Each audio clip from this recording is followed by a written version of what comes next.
Frères et sœurs, bonjour. J'espère que vous allez très bien. Gloire à Dieu. J'ai un ami. Il me dit tout le temps, Teddy, Jésus, Jésus, Jésus, tu fais quoi avec ça? Nous sommes des Kamites, nous sommes des Noirs. Notre solution, c'est dans le culte des ancêtres. Jésus, c'est le Dieu des Blancs. Toi, tu es Kamite. Jésus, Jésus, Jésus, c'est le Dieu des Blancs.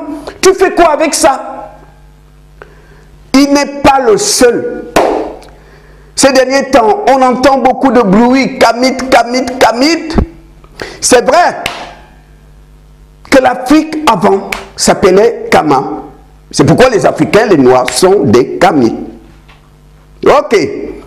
Nous savons tous que le kamitisme n'est pas une religion, c'est de la spiritualité. D'accord? Mais lorsqu'on nous dit retour aux sources, quelles sources?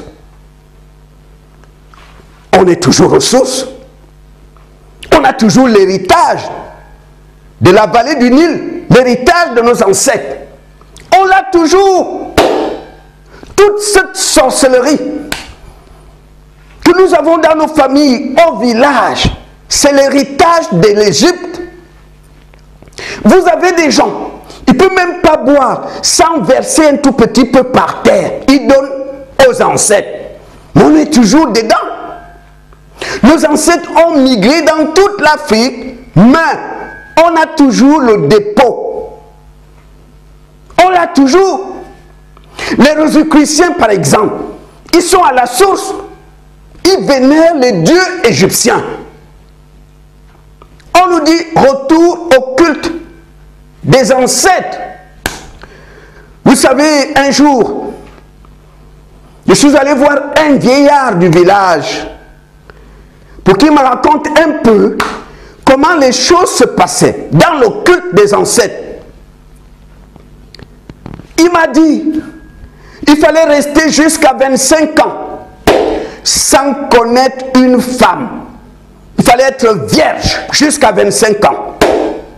Le sorcier le plus puissant du village, il sortait le matin vers 3 heures. Il fait le tour du village. Il est en train de parler aux femmes du village en leur disant, demain, aucune femme ne doit aller à tel endroit, après la rivière ou après le fleuve, parce qu'on fera certaines choses là-bas. Les femmes comprenaient le message.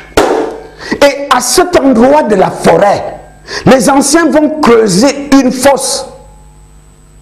Et quand la nuit arrive, le père ou le grand-père, accompagné du jeune homme, on vous amène là-bas. Une fois arrivé à cet endroit, tout autour de la fosse, ils ont placé les crânes de leur père, les crânes. Le rituel se fera dans la fosse avec le plus vieux du village. Il fait nuit. Ton père t'appelle à côté. Mon fils, ça c'est pas un jeu. Tu risques de mourir. On ne joue pas avec ça. Dis-moi la vérité. Tu n'as jamais couché avec une fille? Non, papa. C'est vrai? Non, papa. Quand tu descends dans la fosse, le plus vieux est là-bas. L'initiation, le rituel se passe dans la fosse.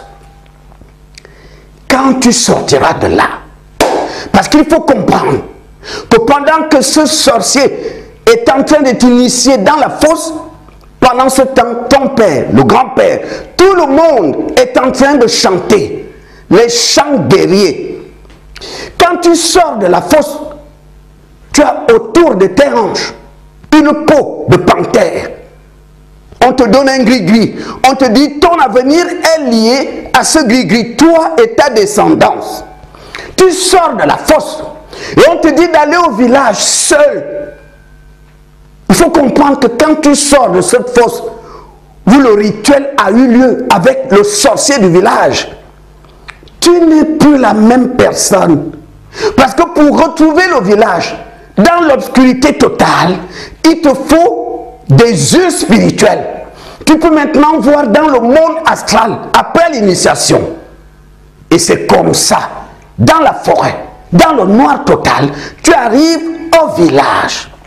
Quand ta mère te voit, tes soeurs, tes tantes, c'est des cris de joie. C'est la joie, les cris de joie.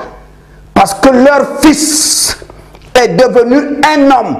Il faut comprendre qu'à cette époque, tu étais considéré comme un homme complet, que si seulement si tu peux agir dans le monde physique et dans le monde spirituel. D'après ce vieillard, il me dit que même lorsque tu partais demander la main d'une fille à ses parents, le père te regarde, la mère te regarde, parce qu'ils veulent donner leur fille à un homme complet. Un homme complet.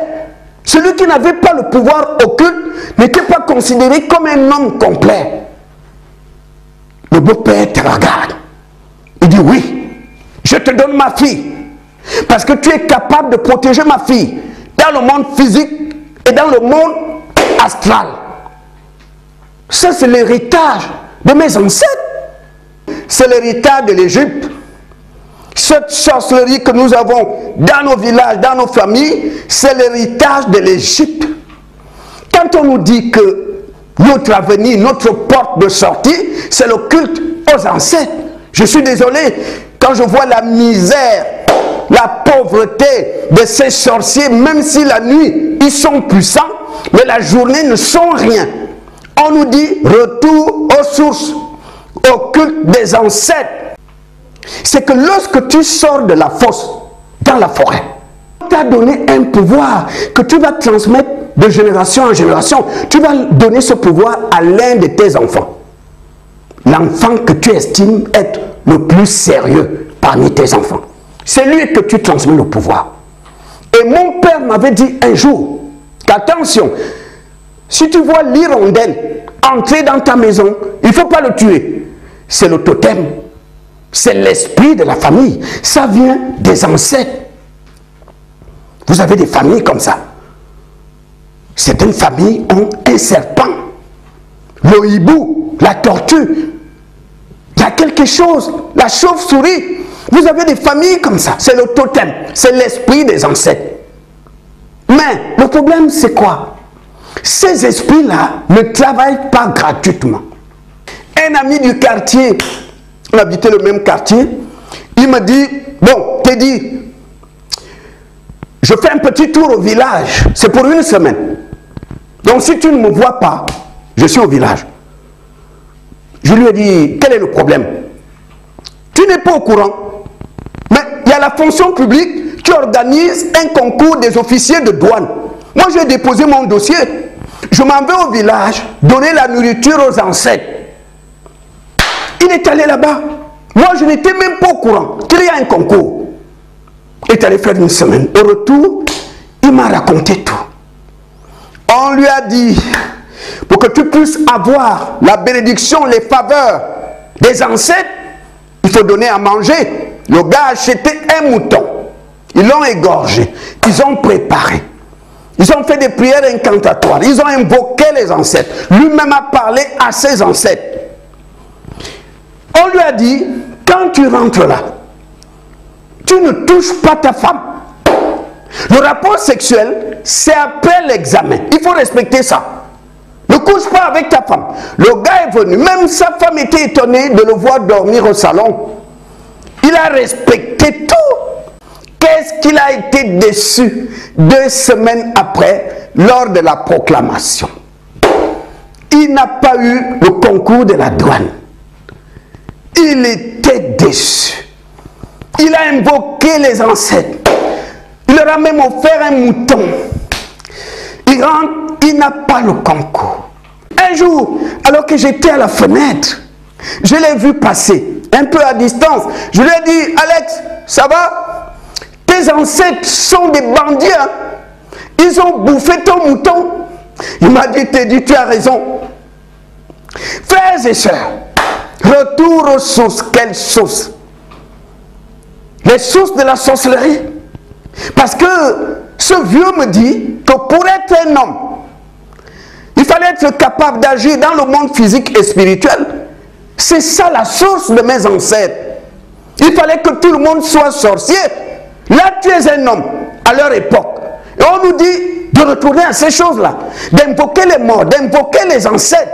C'est pourquoi je peux juste vous dire que les fanatiques de cette histoire du culte aux ancêtres ne sont rien que des sorciers et des sorcières.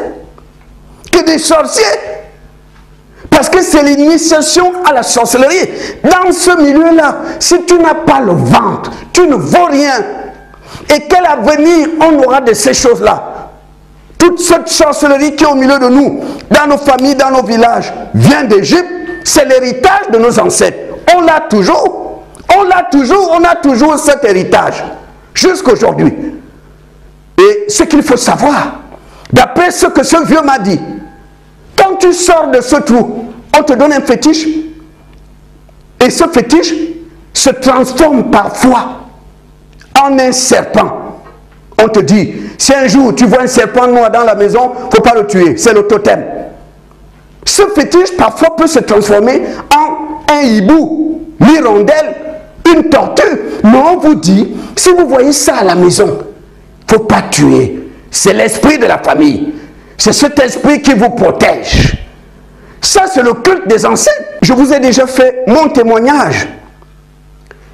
Alors que j'étais encore en classe de première au lycée, je suis tombé gravement malade. Quel examen on ne m'a pas fait à l'hôpital. L'hôpital ne trouvait rien. Quel comprimé, quelle piqûre on ne m'a pas fait. J'avais des symptômes. C'est-à-dire dans ma chair, comme des aiguilles qui se baladent de la tête aux pieds. Comme si à l'intérieur de moi, il y avait plusieurs mains avec des aiguilles qui piquaient partout, dans tout le corps. C'était dur, surtout lorsque ces aiguilles piquaient au niveau du cœur. Je criais comme un bébé. C'était dur, frères et sœurs. C'est alors, voyant que l'hôpital ne donne rien, on m'a amené de tradipraticiens en tradipraticiens. Mes parents ont dépensé de l'argent. Je me souviens, le dernier, même les ministres du pays avaient besoin des services de cet homme. Donc ce n'était pas un bricoleur. Il m'a dit, si tu offres un repas à tes ancêtres, tout sera débloqué. Parce que si le traitement ne fait rien, c'est parce que les ancêtres ont bloqué. Donc si tu donnes la nourriture à tes ancêtres, ils vont débloquer. On a préparé la nourriture. Et je me souviens de cette nuit-là. Il y avait le tradipraticien et moi. La nuit, on est venu au bord de la rivière. J'ai étalé les plats. Il y avait un peu de tout. Il y avait même des paquets de cigarettes. Il y avait des bouteilles d'alcool. Le tradipraticien a parlé en premier à mes ancêtres. Il s'est retiré. Et moi, je parlais aux ancêtres. En disant aux ancêtres que ma vie tourne en rond. Que je suis malade. Que j'ai besoin d'une guérison. Venez manger cette nourriture. Voici la nourriture que j'ai apportée. Je me retire, trouver le tradipraticien qui était derrière moi. Je dirais dans les 10-20 mètres derrière moi. Dans la nuit. 1 heure après, le tradipraticien me dit, ils ont déjà mangé. Allons, on revient où se trouvaient les plats. Le tradipraticien m'a dit, Teddy, si tu veux avoir la preuve qu'ils ont déjà mangé, mets cette nourriture dans ta bouche. Tu auras l'impression que tu as mis la boue dans ta bouche. Ça n'a plus de saveur. Parce que les esprits des ancêtres ont déjà mangé. On est revenu au village. Zéro, aucune guérison. Aucune guérison. Mais je me suis souvenu de quelque chose. Ma mère disait tout le temps, parce qu'elle était catholique, que toute personne qui meurt, qui quitte ce monde, sans avoir le baptême, ira en enfer. J'ai eu le souvenir de ça. Je me suis dit, mon Dieu, puisque l'hôpital ne m'a pas guéri. Les tradipraticiens, zéro. C'est la mort qui m'attend. Donc, avant de mourir, il me faut rapidement le baptême. Je suis allé voir une femme qui s'entendait très bien avec des prêtres de son église, une catholique. Elle m'a dit, ok, mon enfant, c'est pas grave. Je vais voir le prêtre demain, puisque tu veux le baptême. Après, son entretien avec le prêtre, elle me dit, ils m'ont dit, vu ton âge, il faut au moins 1 an de pénitence. Ensuite, tu seras baptisé. Je dis, ok. Un jour, alors que j'allais au marché, je croise un ami. Et il a commencé à me parler de Jésus. Moi, je n'étais ni catholique, ni protestant, ni musulman. Je n'étais rien du tout. Pendant qu'il me parlait de Jésus, je vous dis la vérité, ça rentrait là, ça sortait ici. Ça ne m'intéressait pas du tout. La seule chose que je veux, c'est le baptême. Et lorsqu'il a terminé de parler, je lui ai dit, mais chez vous là-bas, il faut combien de temps pour qu'on soit baptisé? Jésus a dit, celui qui croit et qui sera baptisé sera sauvé. On n'a pas besoin d'1 an d'attente ou de 10 ans d'attente.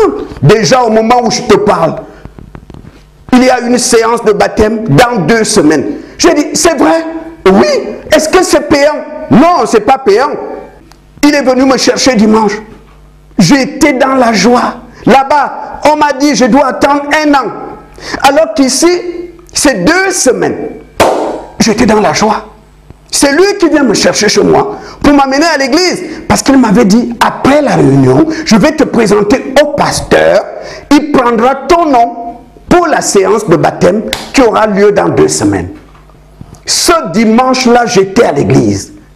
Tout ce qui a été prêché devant, ça ne m'intéressait pas. La seule chose que moi j'attendais, c'est la fin de la réunion pour donner mon nom à la séance de baptême. À ma grande surprise, je vois cet évangéliste dire, micro à la main, est-ce qu'il y a des malades ici? Jésus guérit les malades. Jésus-Christ est vivant. Je ne m'attendais pas à ça.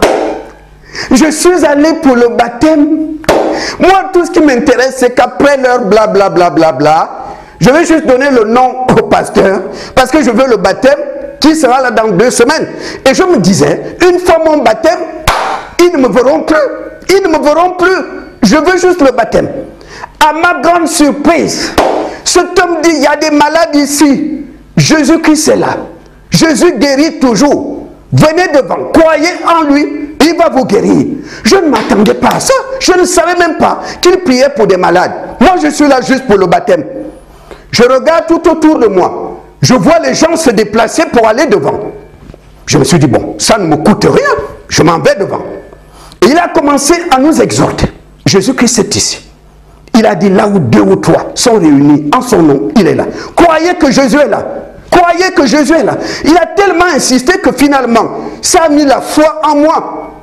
J'ai cru que Jésus est là. Et lorsqu'il va commencer à prier, il était à genoux, les mains levées vers le ciel. J'ai senti de ma tête jusqu'aux pieds comme un courant électrique qui a traversé mon corps. Et sur le champ, tous les symptômes de douleur qui étaient en moi, qui étaient dans mon corps, sont partis sur le champ. Je n'en revenais pas. J'étais dans la joie. Je ne sens plus les douleurs dans mon corps. Quand j'arrive à la maison, ma soeur, lorsqu'elle a vu cette délivrance, cette guérison, est allée donner sa vie à Jésus. Les gens se sont convertis à partir de ce que Jésus a fait en moi. Jésus-Christ n'a pas dit, tu es un noir, moi je suis le Dieu des blancs. Je ne traite pas avec les noirs. Jésus-Christ n'a pas dit, tu es kémite, tes ancêtres viennent de l'Égypte, va invoquer tes ancêtres. Mais Jésus m'a guéri. Jésus-Christ n'a pas dit, vous êtes des kémites, moi je suis le Dieu des blancs. Je ne traite pas avec les noirs. Allez invoquer vos ancêtres. Il n'a pas dit ça. Jésus-Christ n'est pas dans leurs histoires là. Avec Jésus, que tu sois asiatique, africain, européen, américain, australien, Jésus-Christ est Seigneur. C'est le Dieu d'amour. Peu importe la couleur de ta peau. Peu importe la couleur de ta peau. Il m'a guéri. Tout le quartier savait que je n'avais que la peau sur les os. C'est Jésus qui m'a mis debout. Jésus n'a pas dit, tu es kémite, va invoquer tes ancêtres. Tu es kémite, moi je suis le Dieu des blancs. Jésus n'a pas dit ça. Que tu sois africain, asiatique, australien, américain, européen, Jésus-Christ est Seigneur. Le culte des ancêtres, c'est pour les sorciers et les sorcières.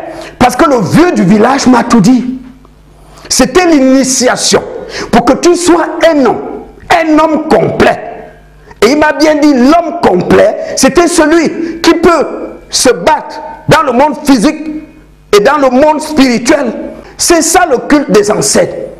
C'est pour les sorciers et les sorcières. Mais si tu n'es pas sorcier, ton compte n'est pas là-bas. Que Dieu vous bénisse.